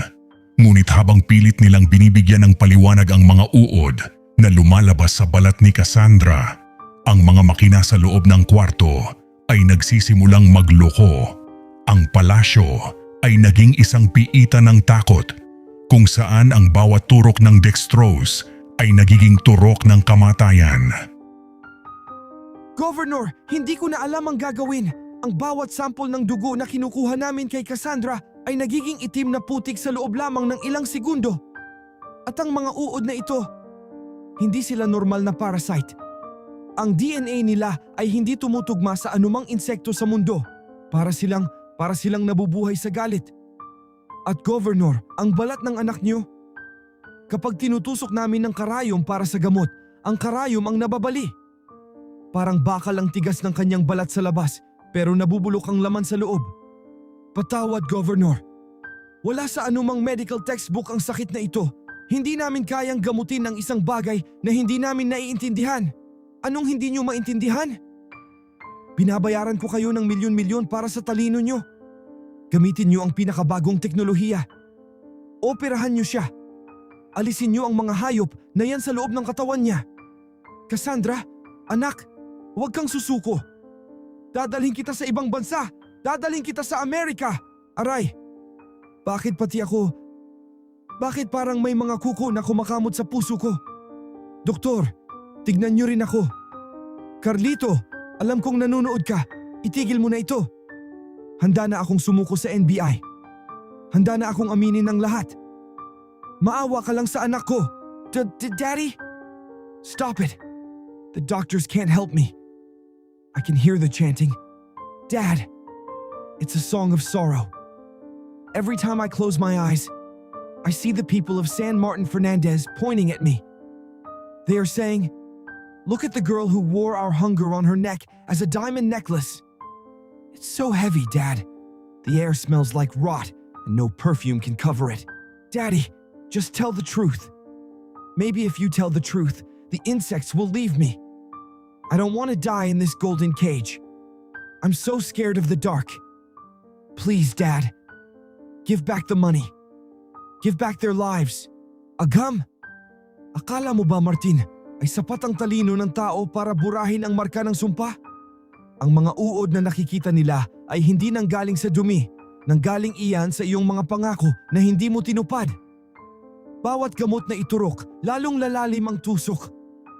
Bawat makinang gagamitin, lalong dilim ang darating. Martin, panoorin mo ang iyong palasyo na maging isang impyerno. Ang bawat doktor na dinala mo ay magsisilbing saksi sa iyong pagbagsak. Hindi ka makakatakas sa barko o sa eroplano dahil ang sumpa ay nasa loob na ng iyong dugo. Te, naririnig niyo po ba yon? Kahit ang hangin ay tila umiiyak para kay Cassandra. Tay, nakamit na natin ang hustisya. Nasira na ang reputasyon ni Martin, nakulong na ang kanyang mga tauhan sa sakit at ang NBI ay nasa pintunan niya. Tay, sapat na po ang takot na ibinigay niyo. Huwag niyo pong hayaang maging bahagi tayo ng kanyang kamatayan. Tay, tignan niyo ang mga kamay niyo. Nangingitim na rin po. Ang sumpa ay unti-unti na rin kayong kinakain. Parang awan niyo na, Tay. Itigil na natin ito bago tayo tuluyang lamunin ng dilim. Nakikita niyo po yan? Ang mga ilaw ay namamatay sisindi ng kusa. Kahit ang mga aso sa labas ay ayaw lumapit. Governor Martin is paying for his sins in a way no judge could ever sentence him. I provided the documents for the jail, but someone else is providing the punishment for his soul. God help that girl, Cassandra. She was born into wealth, not knowing it was built on a graveyard of dreams. Sir, we have to enter. Whether it's the curse or the law, Martin needs to be taken out of that house now. Ang tensyon sa pagitan ng siyensya at ng lihim na sining ng barang ay umabot na sa sukdulan. Sa loob ng kwarto ni Cassandra, ang mga monitor ng puso ay nagsimulang gumuhit ng mga kakaibang simbolo sa halip na linya habang si Martin ay nagmamakaawa sa mga doktor na wala nang magawa. Ang anino ni Carlito ay tila nakatayo na sa bawat sulok ng mansyon. Ang takot sa palasyo ay hindi na matatapos hanggat hindi na ilalabas ang huling katotohanan. Ang kapaligiran ng mansyon ay tila sementeryong nabuhay. Sa labas, ang mga kamera ng media at ang mga armas ng NBI ay nakatutok, naghihintay sa huling pagbagsak ng isang higante. Ngunit sa loob, si Governor Martin ay hindi na ang mapagmataas na pinuno na kilala ng lahat. Siya ay isang amang wasak, isang taong kinakain ng sariling dumi at isang kriminal na nahanap ang kanyang tanging kaligtasan sa pag-amin. Ang bawat salita na lalabas sa kanyang bibig ay magsisilbing gamot sa sumpa. O baka naman, ito na ang huling hininga ng kanyang kapangyarihan. Papasukin niyo sila. Buksan niyo ang mga pinto. Wala na akong pakialam sa posas. Wala na akong pakialam sa kulungan. Heto ako. Tumingin kayong lahat. Ako si Martin Maniakis, ang governor na inakala ninyong tagapagligtas, pero ako ang sumira sa inyo. Inaamin ko. Lahat ng pera para sa ayuda, ninakaw ko. Ang mga ghost projects, totoo lahat yun. Ako ang nag-utos na takutin ang mga mahihirap. At si Carla, dinungisan ko siya. Ginamit ko ang kapangyarihan ko para sirain ang dangal ng isang inosente. Heto ang susi ng vault ko. Heto ang mga dokumento. Kunin niyo lahat. Ibalik niyo sa taumbayan. Carlito, narinig mo ba? Inamin ko na. Sinigaw ko na sa buong mundo ang baho ko. Parang awa mo na. Bunutin mo na ang karayom sa anak ko. Si Cassandra ay walang kasalanan. Ako ang demonyo. Ako ang uudin niyo. Sa wakas, narinig din ng mga pader na ito ang katotohanan. Martin, akala mo ba ay matatago mo ang lahat habang buhay? Ang bawat pirma na ipinilit mo sa akin, bawat gabing hindi ako makatulog sa takot, heto na ang dulo. Hindi sapat ang sorry para sa mga pamilyang nawalan ng mahal sa buhay dahil sa gutom habang ikaw ay nagpapakasasa sa luxury cars at mansyon. Pero ang pag-amin mong ito ang unang hakbang para makahinga ang San Martin Fernandez. Nakikita mo ba ang anak mo? Siya ang naging salamin ng iyong kaluluwa. Ang bawat sugat niya ay galing sa bawat nakaw mo. Ngayon harapin mo ang batas ng tao habang hinihintay mo ang hatol ng langit. Governor Martin Maniakis, base sa iyong kusang loob na pag-amin sa harap ng media at ng mga otoridad, ikaw ay formal na nasa ilalim ng aming kustodiya. May karapatan kang manahimik, ngunit pinili mong magsalita at ang bawat salitang iyon ang magpapakulong sa iyo habang buhay. Isakay na ang anak niya sa ambulance. Chief, bantayan ang bawat sulok ng mansyong ito. Wala nang makakalabas na dokumento. Governor, sa buong karir ko, ngayon lang ako nakakita ng taong nagmakaawang maaresto. Tunay na ngang mas matindi ang takot sa hindi nakikita kaysa sa rehas na bakal. Narinig ko. Narinig ng lupa. Narinig ng hangin. Ang katotohanan ay ang tanging tubig na makakapagpalamig sa apoy ng aking barang. Martin, ang iyong pag-amin ay hindi nagbubura sa kasalanan mo, ngunit binigyan mo ng pagkakataon ang iyong anak na mabuhay. Ang dila na nagsabi ng totoo ay siyang magpapahinto sa sipayo. Ngunit huwag mong isipin na tapos na tayo. Ang rehas na papasukan mo ay magiging pugad ng iyong mga alaala. Bawat gabi, maririnig mo ang sigaw ni Carla. Bawat gabi, madaramas mo ang gutom ng mga taga San Martin Fernandez. Mabubuhay ka, Martin. Mabubuhay ka para maranasan ang impyerno sa loob ng kulungan. Tay, tumigil na po ang panginginig ng mga kamay nyo. Tignan nyo, ang itim na usok sa kandila ay nawawala na. Sa wakas, Tay, narinig ng lahat ang totoo. Hindi na tayo kailangang magtago. Hindi na kailangang mahiya ang mga tao sa atin. Dahil tayo ang biktima. Tay, salamat sa pagtatanggol sa akin. Pero salamat din dahil hindi niyo tuluyang kinuha ang buhay ni Cassandra. Gusto ko pong makita si Martin na nagdurusa sa harap ng batas, hindi lang sa harap ng sumpa. Gusto kong makita ang bayan natin na bumabangon muli. Habang isinasakay si Martin sa sasakyan ng NBI, ang mga tao sa labas ay hindi na sumisigaw ng galit, kundi tumitingin ng may matinding pangingilabot. Ang governor na dati ay hindi maabot, ngayon ay nakayuko at puno ng dumi. Ang pag-amin ng konsensya ay nagdala ng panandaliang katahimikan, ngunit ang peklat ng sumpa at ng krimen ay mananatiling marka sa kasaysayan ng San Martin Fernandez.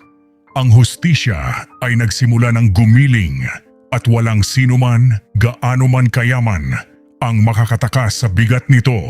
Ang umaga sa San Martin Fernandez ay sinalubong ng mga dambuhalang truck at mga tauhan ng NBI na may dalang mga search warrant. Wala ng private property sa harap ng batas. Ang bawat pader na pinahiran ng dugo at pawis ng mahihirap ay tinitibag upang mahanap ang mga nakatagong vault. Ngunit habang ang mga pulis ay naghahanap ng pisikal na ebidensya, ang amoy ng sumpa ay nananatili pa rin sa paligid, isang paalala na ang hustisya ay hindi lamang nakuha sa pamamagitan ng papel, kundi sa pamamagitan ng takot. Ubusin niyo ang bawat kwarto. Check the floorboards. Sabi ng secretary, may hidden vault sa ilalim ng master bedroom. At yung mga computer, kunin niyo lahat yan. Huwag kayong mag-iwan ng kahit isang pirasong dokumento. Diyos mio, kahit ang mga wallpaper dito ay amoy bulok. Siguraduhin niyo na ang bawat sako ng bigas na makikita sa warehouse sa likod ay mailista para maipamigay agad sa mga tao.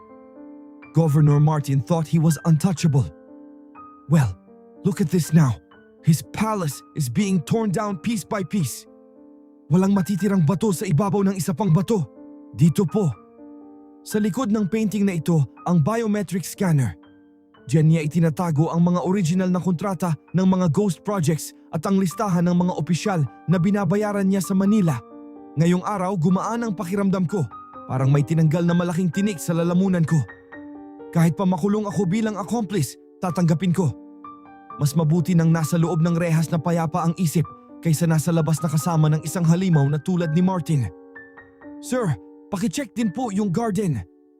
May mga balita na doon niya ibinabaon ang mga ebidensyang hindi na pwedeng sunugin. Sir, tulungan niyo ako. Nanginginig. Hindi ko na gusto yung pera. Ibibigay ko na lahat ng suhol ni Kapitan at ni Governor sa akin. Pakisabi kay Carlito, sapat na ito. Nakuha niyo na ang gusto niyo. Nakulong na si Governor. Tanggalin niyo na itong mga uod sa katawan ko. Parang awa niyo na. Hindi ko na kayang tiisin ang kati at hapdi. I'll testify. I'll tell you everything about the night they took Carla. Just make the pain stop. I'm begging you. Kalkalin niyo ang bawat sulok. Hututin niyo ang bawat sentimo. Ngunit ang kayamanang ninakaw ay hindi kailanman magiging malinis sa kamay ng iba. Martin, nakikita mo ba sa loob ng selda mo? Ang iyong mansyon ay pinagpipistahan na ng mga langgam at tao. Ang iyong pangalan ay sinusulat na sa tubig. Ang bahay na itinayo sa kasinungalingan, sa katotohanan ay may katapusan. Carla, anak, tignan mo sila. Ang mga taong dati ay yumuyuko sa harap ni Martin. Ngayon ay sila na ang kumuha ng kanyang mga ari-arian para ibalik sa bayan. Ang bilog ay nakasara na. Tay, ayoko na pong manood. Sapat na sa akin na malaman na hindi na sila makakapanakit pa. Pero Tay, yung mga gamit nyo sa baul, sana ay ibaon na natin silang muli. Hindi ko po gustong lumaki ang mga susunod na henerasyon sa San Martin Fernandez na may takot sa sumpa. Gusto ko pong makilala tayo bilang mga taong lumaban para sa tama, hindi dahil sa itim na sining. Tay, pakawalan na po natin ang lahat ng galit. Ang NBI na ang bahala sa kanila. Ibalik na po natin ang katahimikan sa ating dampa. Habang ang bawat vault ay nabubuksan at ang bawat ebidensya ay nailalabas, ang kapangyarihan ni Martin Maniakis ay tuluyan ng naglaho na parang bula. Ang pagsalakay ng NBI ay hindi lamang operasyon ng batas. Ito ay isang exorcism ng isang bayang matagal na sinapian ng kasakiman. Ngunit sa ilalim ng mga gumuguhong pader, isang huling sikreto pa ang naghihintay na mabunyag. Isang sikretong magdadala kay Martin sa kanyang huling paghaharap kay Carlito sa susunod na kabanata. Ang sementeryo ng San Martin Fernandez ay nababalutan ng makapal na hamog, tila ang mga kaluluwang pumanaw dahil sa gutom at pang-aapi ay nagising upang saksihan ang huling paghuhukom. Sa gitna ng mga puntod na walang pangalan, nakatayo ang isang matanda, si Carlito. Sa kabilang dako dumating ang isang convoy ng NBI. Bitbit ang isang taong halos hindi na makilala. Si Governor Martin na nakaposas at nakasuot ng orange na uniforme. ay tila isang anino na lamang ng kanyang dating sarili. Dito, sa harap ng kamatayan, ang kasinungalingan ay wala ng puwang. Bakit? Bakit niyo ako dinala rito? Sir, parang awa niyo na. Ibalik niyo na ako sa selda. Mas gusto ko pa ang rehas kaysa sa mga mata ng matandang iyan. Carlito, ano pa ba ang gusto mo? Inamin ko na ang lahat. Wala na akong pera. Wala na akong kapangyarihan. Ang anak ko, si Cassandra, bulag na ang isang mata dahil sa sumpa mo. Hindi pa ba sapat yun? Tignan mo ang paligid natin. Dito rin ba ako magtatapos? Sa gitna ng mga taong ninakawan ko ng buhay? Patawarin mo na ako. Itigil mo na ang pambabarang mo bago ako tuluyang mabaliw. Huwag kang tumingin sa akin, Martin. Tumingin ka sa paligid mo. Nakikita mo ba ang maliit na krus na iyan? Iyan ang anak ni Aling Nena. Namatay siya dahil ang pondong pambili ng gamot niya ay ibinili mo ng mamahaling alak. At iyon si Mang Jose. Namatay siya sa sama ng loob matapos mong agawin ang kanyang lupa. Martin, hindi ako ang sumusumpa sa iyo. Ang mga taong nasa ilalim ng lupang ito ang humihila sa iyo pababa. Akala mo ba ay natatapos ang lahat sa pag-amin? Ang pag-amin ay para sa tao. Ang pagsisisi ay para sa iyong kaluluwa. Martin, hinarap mo ang batas. Ngayon, harapin mo ang iyong konsensya sa harap ng mga biktima mo. Governor, tignan niyo ako. Dati, nanginginig ako sa takot kapag naririnig ko lang ang pangalan mo. Pero ngayon, nakikita ko na kung ano ka talaga. Isang maliit at kawawang tao na binalot ng kasakiman. Ang dangal na kinuha mo sa akin, hinding-hindi mo maibabalik yon. Pero ang puot na nararamdaman ko, ayaw ko nang dalhin habang buhay. Hihinga ng malalim. Pinatawad na kita, Martin. Hindi dahil nararapat ka, kundi dahil gusto ko nang lumaya mula sa iyo. Pero ang batas ay walang patawad. Mabuhay ka sana ng matagal para araw-araw mong maisip ang bawat mukhang sinira mo. Governor, tapos na ang oras. Sapat na ang narinig mo. Ang paghaharap na ito ay hiling ni Carlito para matigil na raw ang kaguluhan sa bayan. Matanda, sana ay totoo ang sinasabi mo na ititigil mo na ang ritual na ito. Marami na ang dumanak na dugo. Ang batas na ang bahala sa kanya sa loob ng New Bilibid Prison. Governor, halika na. Huwag mo nang hintayin na bumukas ang lupa sa ilalim ng mga paa mo. Pinatawad mo ako, Carla. Paano mo ako mapapatawad kung ako mismo ay hindi mapatawad ang sarili ko? Naririnig ko sila. Kinakausap nila ako. Carlito, huwag mo akong iwan dito. Ang mga uod. Nararamdaman ko na naman silang gumagapang sa lalamunan ko. Patawad. Patawad sa inyong lahat. Tapos na, Carla. Ang huling piraso ng sumpa ay ibinaon ko na kasama ng mga alaala ni Martin. Ngayong gabi matutulog tayong mahimbing. Hindi dahil natalo natin ang kaaway, kundi dahil nahanap natin ang ating mga sarili sa gitna ng dilim. Tara na anak, iwanan na natin ang sementeryong ito sa mga patay. Tayo ay magsisimula ng mabuhay muli. Sa pag-alis ng konvoy, ang hamog sa sementeryo ay dahan-dahang napawi, na pinalitan ng isang malamlam na sinag ng buwan. Ang paghaharap na iyon ang nagsilbing huling pako sa kabaong ng kapangyarihan ni Martin Maniakis. Ngunit sa likod ng mga rehas na naghihintay sa kanya, isang mas matinding uri ng pagdurusa ang magsisimula, ang ritual ng pagsisisi na walang katapusan. Ang gabi ay tila bumalik sa kanyang natural na katahimikan sa San Martin Fernandez. Ang amoy ng bulok na laman na dati ay bumabalot sa hangin ay dahan-dahang napapalitan ng samyo ng basang lupa matapos ang ulan. Ngunit sa loob ng selda ng National Bureau of Investigation, ang dilim ay may sariling buhay. Ang ritual ng pagdurusa ay hindi na nangangailangan ng karayom o manika. Ang konsensya at ang alaala ng krimen ang nagsisilbing bagong kuko na kumakamot sa kaluluwa ng mga may sala. Bakit? Bakit hindi pa rin sila umaalis? Nakikita ko kayo. Naroon kayo sa sulok. Ang mga uod ay wala na sa balat ko, pero bakit naririnig ko pa rin ang tunog ng pagngatngat nila sa loob ng tenga ko? Carla, patawarin mo ako. Ang bawat sako ng bigas na ninakaw ko, tila nagiging mga bato na nakadagan sa dibdib ko ngayon. Hindi ako makahinga. Ang bawat hinga ko ay lasa ng alikabok at pagkabulok.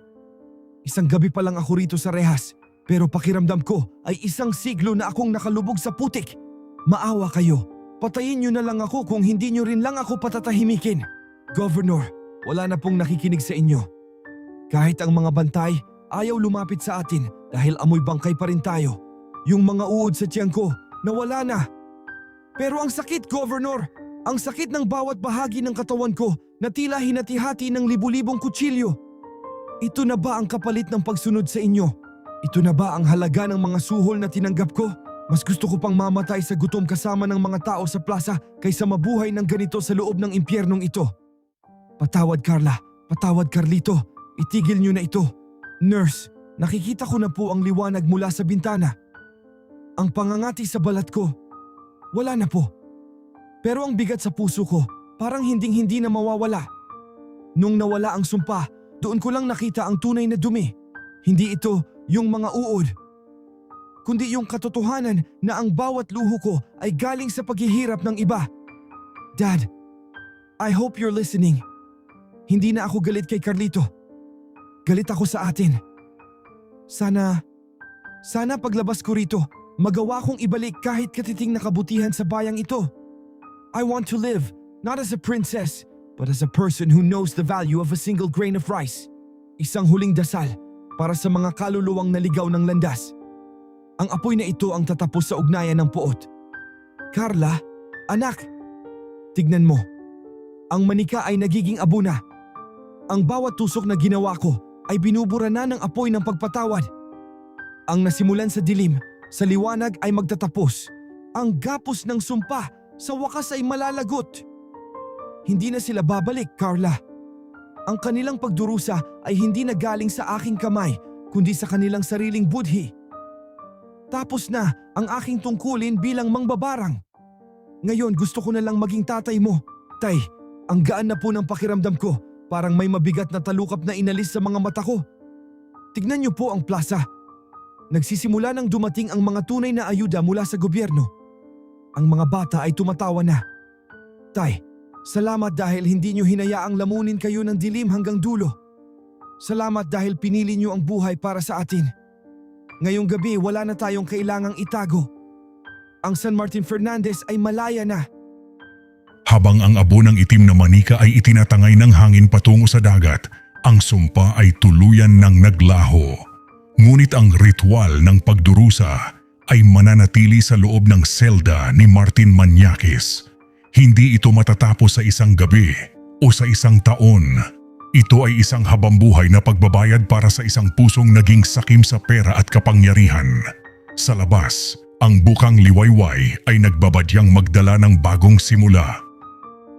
Ang bulwagan ng katarungan ay puno ng mga taong dati ay walang boses. Ngayong araw, ang bawat sulok ng korte ay saksi sa formal na pagguho ng isang imperyong itinayo sa kasinungalingan. Si Martin Maniakis, na dati ay pumasok sa mga ganitong gusali bilang hari, ngayon ay nakayuko, nakaposas, at tila isang tuyot na dahon na hinihintay na lamang tangayin ng hangin. Wala na ang kanyang mga mamahaling abogado. Ang tanging kasama niya ay ang bigat ng kanyang mga kasalanan. Governor Martin Maniakis, matapos suriin ng korteng ito ang mga ebidensyang iniharap ng NBI at ang iyong sariling pag-amin sa harap ng media, wala kaming nakikitang dahilan upang pagdudahan ang iyong pagkakasala. Ang kasong plunder, violation of human rights at ang karumaldumal na krimen laban sa dangal ni Carla ay napatunayan ng lagpas sa makatuwirang pagdududa. Pinapatawan ka ng korteng ito ng parusang reclusion perpetua o habambuhay na pagkabilanggo ng walang posibilidad ng parol. Lahat ng iyong ari-arian, bank accounts at mga nakaw na yaman ay kinukumpiska ng gobyerno upang gamitin sa rehabilitasyon ng bayan ng San Martin Fernandez. Dalhin na ang nasasakdal sa National Bilibid Prison. Habang buhay? Wala na. Wala na talaga. Ang lahat ng pinaghirapan kong nakawin, ang lahat ng taong tinapakan ko para lang mapanatili ang kapangyarihan ko. Lahat yun ay nauwi sa isang maliit na selda. Carlito, nakuha mo na ang gusto mo. Wala na akong bukas, ngunit mas masakit pa sa rehas na ito ang katotohanan kapag namatay ako, walang luhang papatak para sa akin. Pera.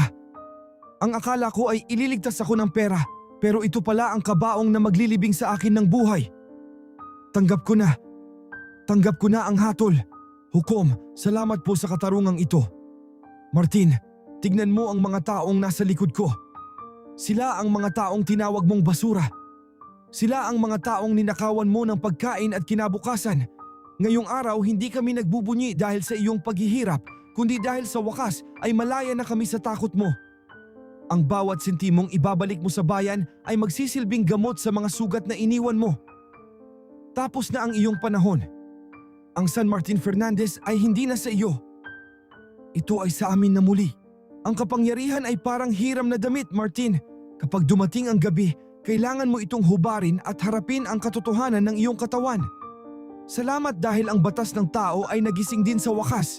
Ang sumpa ko ay binitawan ko na dahil ang batas na mismo ang magsisilbing iyong habambuhay na barang. Sa loob ng bilibid, bawat mukha ng preso ay magpapaalala sa iyo ng iyong mga pagkakamali. Mabuhay ka, Martin. Mabuhay ka ng matagal sa loob ng dilim upang magkaroon ka ng oras na mahanap ang iyong kaluluwa. Sa wakas, makakahinga na ako ng maluwag. Ang katotohanan ay mas masarap kaysa sa anumang suhol. Governor Martin, sana ay mahanap mo ang kapayapaan sa gitna ng iyong pagbabayad. Handa na akong tumanggap ng anumang parusa bilang iyong naging instrumento, ngunit ang mahalaga ay tapos na ang iyong paghahari-harian. Ang mga dokumento ay hindi nagsisinungaling at ang langit ay hindi natutulog. Habang kinakaladkad si Martin palabas ng korte, ang mga tao sa labas ay nagsimulang magkantahan at maghiyawan ng tagumpay. Ang pagguho ng kanyang kapangyarihan ay naging mitsa ng pagbangon ng isang bayan. Ang mga sako ng bigas na dati ay nakatago ay nagsimula ng ipamahagi.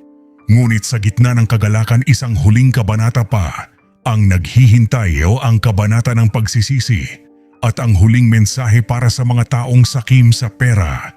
Ang mga pader ng New Bilibid Prison ay malamig, basa at amoy kalawang. Dito, ang oras ay hindi lumilipas, ito ay gumagapang. Si Martin Maniakis, ang dating makapangyarihang gobernador na tinitingala at kinatatakutan, ay isa na lamang numero sa loob ng isang masikip na selda. Ang marangyang buhay ay pinalitan ng manipis na banig at ang ingay ng mga rehas na nagsasara. Ngunit ang pinakamatinding kalaban ni Martin ay hindi ang kapwa niya preso, kundi ang katahimikan na nagbibigay daan sa mga boses ng kanyang nakaraan. 1,240 segundo. Iyan ang binibilang ko bawat oras. Bakit ganito? Bakit kahit wala na ang mga uod ni Carlito, nararamdaman ko pa rin ang bawat tusok ng karayom sa puso ko? Sa tuwing ipipikit ko ang mga mata ko, nakikita ko ang mukha ni Carla. Ang kanyang mga mata na puno ng takot.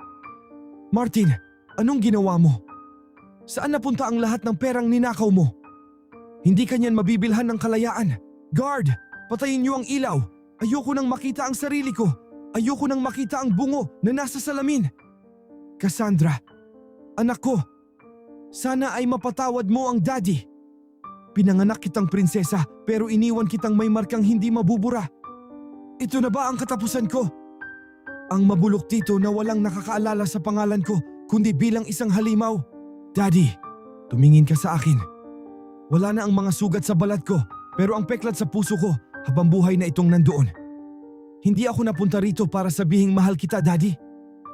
Napunta ako rito para sabihing tapos na ang luho. Ibinigay ko na sa NBI ang lahat ng alahas na itinago mo sa ilalim ng kama ko. Ibinenta ko na ang mga sasakyan para ibayad sa hospital bills ng mga taong pinagkaitan mo ng tulong. Dad, mas masarap palang matulog sa maliit na kwarto na alam mong wala kang ninanakaw. Huwag ka nang umasa na makakalabas ka pa. Ang tanging magagawa mo na lang ay magdasal. Hindi para sa laya, kundi para sa patawad ng libu-libong taong pinatay mo sa gutom. Maniakis, tumigil ka sa kapapalakpak o pagsasalita mag-isa. Dito, hindi ka gobernador. Dito, ikaw ay bilanggo lamang. Alam mo ba, balitang-balita ka rito sa loob. Ang daming gustong bumisita sa iyo sa gabi. Ang daming naghihintay na makatikim ka ng sarili mong medisina.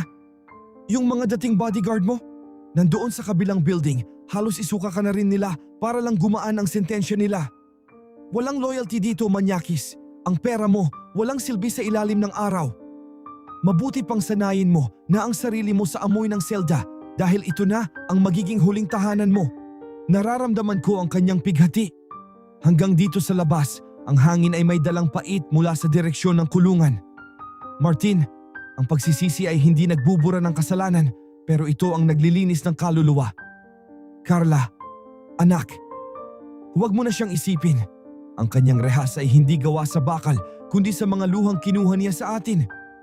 Hayaan nating ang batas ang humawak sa kanyang katawan at ang langit ang humawak sa kanyang budhi. Tayo ay malaya na. At ang kalayaang ito ang pinakamalaking parusa para sa isang taong tulad ni Martin. Ang makitang tayo ay masaya habang siya ay nagdurusa. Tay, hindi ko akalaing darating ang araw na hindi ko na mararamdaman ang bigat sa tuwing mababanggit ang pangalan niya. Kawawa rin siya, Tay. Ang dami niyang pera pero namatay siyang mag-isa sa loob ng kanyang sariling isipan. Pero Tay, ayoko nang maging biktima. Ngayong araw sisimulan ko nang mag-aral uli. Gusto kong maging social worker para ako naman ang tumulong sa mga batang tulad ko na inapi ng mga makapangyarihan. Salamat, Tay. Dahil sa iyo, nahanap ko ang lakas na hindi ko alam na mayroon ako. Ang bawat gabi ni Martin Manyakis sa loob ng bilibid ay nagiging isang ritual ng pagsisisi. Sa bawat patak ng tubig mula sa gripo ng selda, naaalala niya ang bawat sentimong ninakaw niya. Sa bawat tunog ng kadena, naririnig niya ang mga sigaw ng katarungan. Ang kapangyarihan ay naging alikabok at ang sakim na gobernador ay naging isang buhay na paalala na sa dulo ng lahat. Walang yamang makakapagligtas sa iyo mula sa iyong sarili. Lumipas ang mga buwan at ang mga sugat sa San Martin Fernandez ay dahan-dahang naghilom. Ang mga bodega ng gobyerno na dati ay puno ng nakatagong bigas ay binuksan na para sa lahat. Ang mansyon ni Martin ay ginawang isang center para sa mga biktima ng pang-aabuso, isang lugar ng kadiliman na naging kanlungan ng liwanag.